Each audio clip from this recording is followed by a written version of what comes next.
El plato fuerte.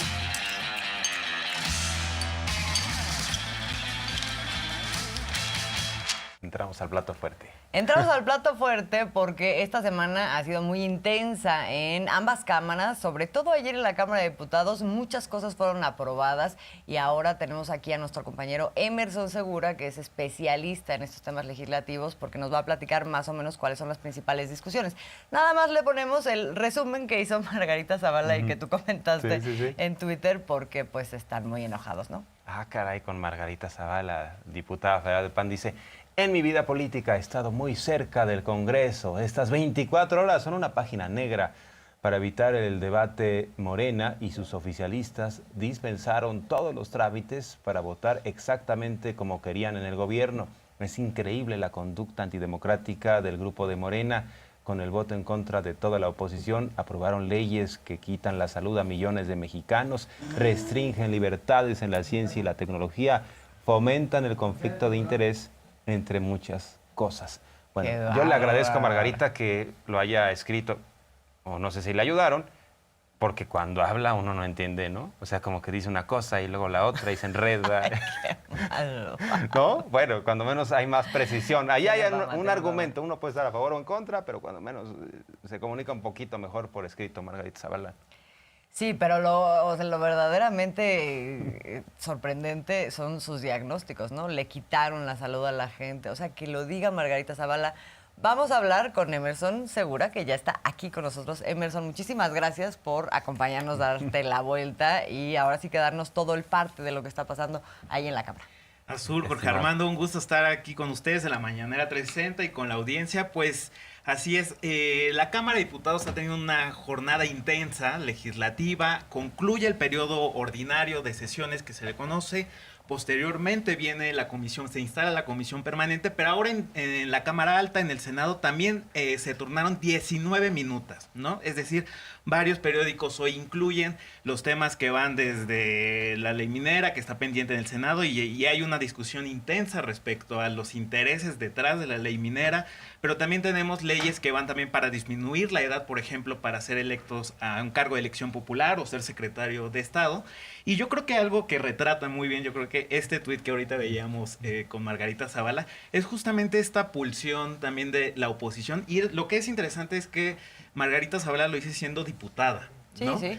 Es decir, hace unas semanas veíamos cómo la discusión legislativa en el país era intensa por el plan B electoral, lo vimos en materia energética, lo vimos en materia eléctrica, y que las reformas constitucionales del país pues no le fueron aprobadas al proyecto del gobierno de López Obrador, porque no tiene mayoría para sacar las reformas constitucionales, ¿no? Y yo creo que eso es muy importante porque a la llegada, ¿no?, del presidente López Obrador en 2018, inaugura una nueva manera no solo de interactuar y de relacionarse con la ciudadanía en rendición de cuentas, en comunicarse con los medios de comunicación, lo vemos con las mañaneras, ¿no? Y bueno, lo vimos ahora esta semana que si no está en las mañaneras, de todas maneras el presidente vuelve a ser relevante la agenda pública, ¿no? Sí, es decir, si está porque está y si no está por su ausencia, ¿no? También inaugura la llegada de López Obrador una nueva manera de relacionarse con el poder legislativo, ¿no? Y también con el poder judicial e incluso con los órganos públicos autónomos como el INAI y el INE. Lo veíamos hace también unos días respecto a los nombramientos del INAI que hace la Cámara Alta del Senado, y que el presidente López Obrador por primera vez ahora sí que estrena esta facultad de vetarle los nombramientos para los comisionados del INAI. ¿Qué es el argumento de la oposición? Es que el presidente quiere un INAI inoperante que no sirva, ¿no? Y cuando realmente lo que estamos viendo es que el presidente hace uso de su facultad. ¿Por qué? Porque lo ha dicho desde antes. Queremos institutos y órganos sin cuotas ni cuates. Y Yesenia, ¿no?, que era la cuota del PAN, y Rafael Luna fueron cuotas tanto de Morena, por parte del senador Ricardo Monreal, como del PAN, ¿no? Mal evaluadas, además. Exacto, ¿no? Exacto, él fue, creo que el penúltimo lugar de los evaluados en estos exámenes que se realizan, ¿no? Y días antes también lo veíamos con los nombramientos de los consejeros del INE, por ejemplo, ¿no? Por primera vez se hace por insaculación. A partir de un filtro que se hace de los que también fueron mejores evaluados, pues bueno, se hace una insaculación, es decir, la manera en que el presidente se relaciona con los otros poderes, y eso atañe a leyes, nombramientos, le da un giro completamente, ¿no? Y esta relación respecto al presidente con el poder legislativo, pues vemos que cambia en qué términos, ¿no? Hoy quienes ponen el grito en el cielo que la democracia está atentada, bueno, si hay un dique, un freno, ¿no? Hoy al proyecto del presidente López Obrador es el poder legislativo y también el poder judicial. Sí. O sea, quienes gritan que va a haber dictadura y cosas por el estilo, justamente señala que están en un error, ¿no? No, bueno, de alguna forma el Poder Judicial está gobernando con este tipo de decisiones contrarias al pueblo. Lo de la Guardia Nacional es un contrasentido. Ahora, ¿por qué el gobierno no tendría que tener de aliado a Morena? O sea, claro. Estamos hablando de un Congreso en donde hay una mayoría de la 4T, no suficiente, no es constitucional, pero cuando observamos que rápidamente aprueban estas reformas que requieren mayoría simple, pues, o sea, es lógica elemental que Morena va a acompañar al presidente. Y también destacar, ¿no? Hay quienes dicen, es que es una diarrea legislativa. Así lo comentó Gustavo Madero, el senador del Grupo Plural. Es una diarrea legislativa que nosotros aquí en el Senado vamos a contener.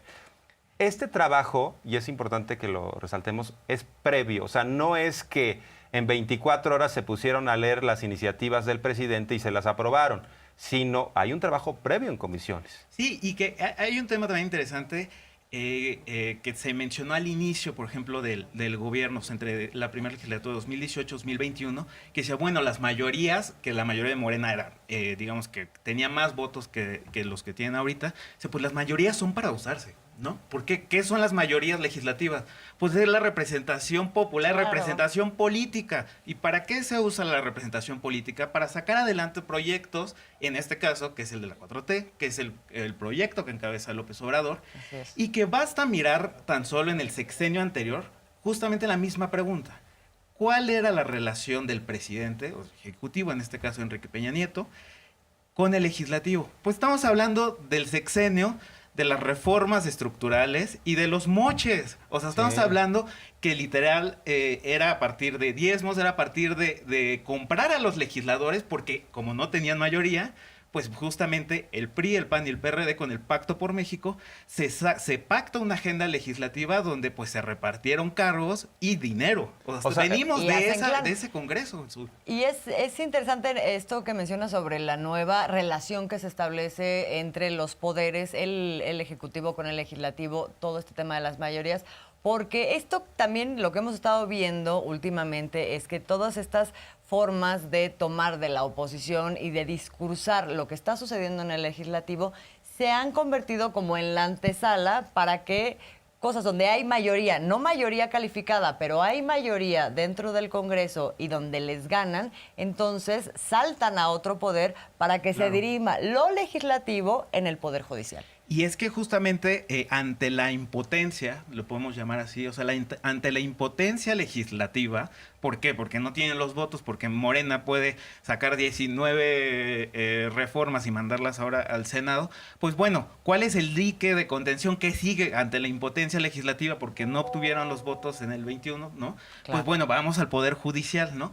Y vemos cómo estamos ante la judicialización de la política. Es decir, lo que no se puede ganar en las urnas se quiere ganar en los tribunales. Además, nadie votó por los jueces, ni por los ministros, nadie.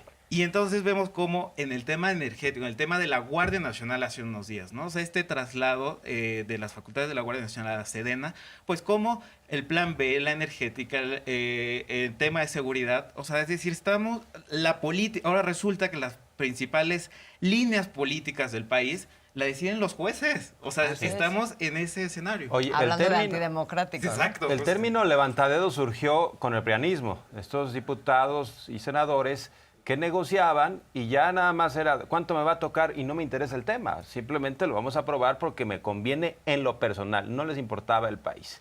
Y estamos también todavía en la visión de que esto va a pasar en el Senado. O sea, ya en la Cámara de Diputados se aprueban una serie de reformas. Sí. Pero en el Senado ya escuchamos a Ricardo Monreal, que suele jugar y coquetear constantemente con la oposición, diciendo, No, aquí nos vamos a tomar nuestro tiempo, nada de fast track. Aquí vamos a deshojar la margarita, me quiere o no me quiere, me conviene o no me conviene. Claro. Es lamentable, siempre lo que sucede con Monreal. Sí.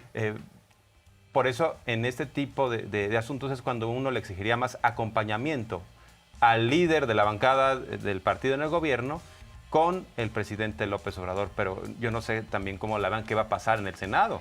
Sí, en el Senado la mayoría o la coalición, digamos que Morena y demás partidos, está más ajustada que en Cámara de Diputados, ¿no? Sí. Y hay que decir que Ricardo Monreal, como coordinador de los senadores de Morena en la Cámara Alta, pues está siempre con la tentación de negociar políticamente. Incluso en el Senado se comenta es como, bueno, Monreal tiene más control sobre la bancada del PAN, de Yulén Rementería y del PRI, ¿no? Que de su propia bancada, ¿no? O sea, Monreal también es ejemplo de una manera de hacer política, justamente Sí. lo que hablábamos ahorita, de reparto de las cuotas de los cuates. Lo vimos con el INAI y que, bueno, para él es abiertamente conocido que tiene aspiraciones presidenciales, para jefe de gobierno, no se sabe, pero en fin, siempre lo usa como moneda de cambio, ¿no? O sea, de qué manera él puede frenar, avanzar, hacer prosperar o vetar un proyecto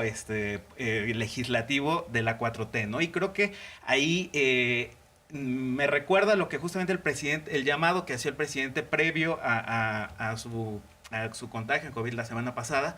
El presidente fue muy claro en decir la continuidad del proyecto López Obradorista, o bueno, no lo dijo así, pero de la 4T, no solo pasa por ganar la presidencia, sino por tener mayoría en el Congreso para que al siguiente, o si, a la mujer o hombre que me suceda, justamente no le pase lo que a mí, ¿no? O sea, dice el presidente, que a mí me frenaron leyes, o sea, reformas que eran muy importantes para él en tema energético, en tema eléctrico.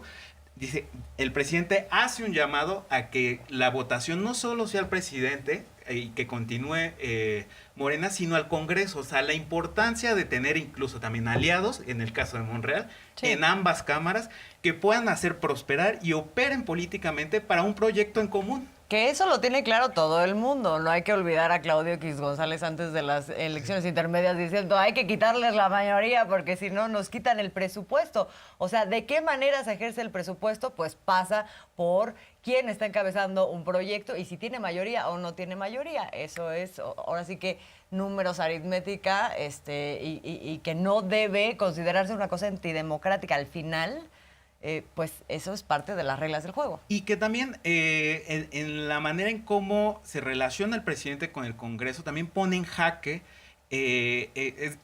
a la oposición. ¿En qué términos? En que a partir de 1997, cuando por primera vez un presidente, en este caso Zedillo, no tuvo mayoría en el Congreso, pues tuvo 3 años con un Congreso adverso. Posteriormente Fox le pasó lo mismo no solo en diputados, sino en el Senado.